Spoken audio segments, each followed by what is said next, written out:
Bonjour tout le monde, Sylvain Raymond pour RPM. Le véhicule qui est ici, c'est un véhicule drôlement important pour notre marché. C'est le Mazda CX-5 de nouvelle génération. C'est un véhicule qui est arrivé sur le marché en 2013. Mazda en a vendu 4,5 millions dans les 100 quelques pays dans lesquels il est offert. Vous comprenez que c'est un véhicule important. Il rivalise avec des modèles tels le Toyota RAV4 et le Honda CR-V.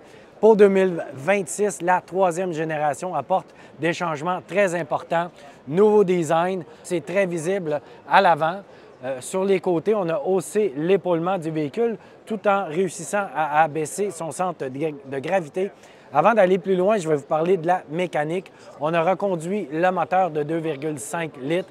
Il dispose d'à peu près les mêmes chiffres de performance. On élimine par contre le moteur turbo, le 2,5 turbo qui apportait un niveau de puissance supérieur et qui était offert dans les versions plus haut de gamme, notamment la signature. On l'élimine. Pourquoi? Parce qu'on va arriver en 2027 avec une version hybride, donc motorisation à essence et électrique, ce qui va compenser, qui va apporter en quelque sorte une version plus performante, mais il faudra attendre un an de plus avant de l'obtenir. Rien de hybride branchable dans le cas du Mazda CX-5, contrairement au CX-90. Rapidement à l'extérieur, donc véhicule plus imposant, en longueur, en hauteur, en empattement.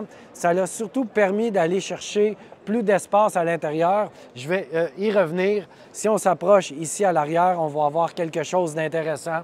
Fini le logo Mazda. On a imprimé Mazda en gros qui traverse le haillon avec les nouveaux feux arrière. On a également abaissé le seuil de chargement pour faciliter d'aller placer des éléments à bord. Donc, l'espace cargo qui est bonifié, seuil plus bas. Véhicule qui, somme toute, sera un peu plus pratique. À l'intérieur, c'est là que les changements les plus importants ont été apportés. Bien entendu, Mazda poursuit dans la sophistication et dans le haut de gamme, c'est bien visible.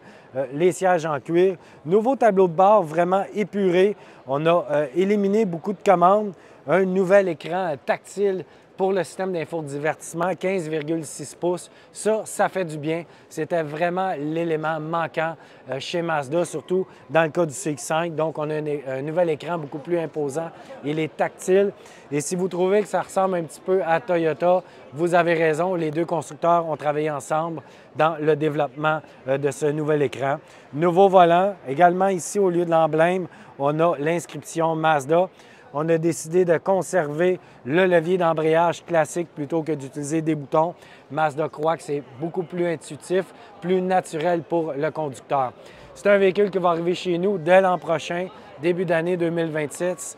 On devra avoir la chance de le conduire sous peu. Suivez RPM pour avoir tous les détails du nouveau Mazda CX-5 2026.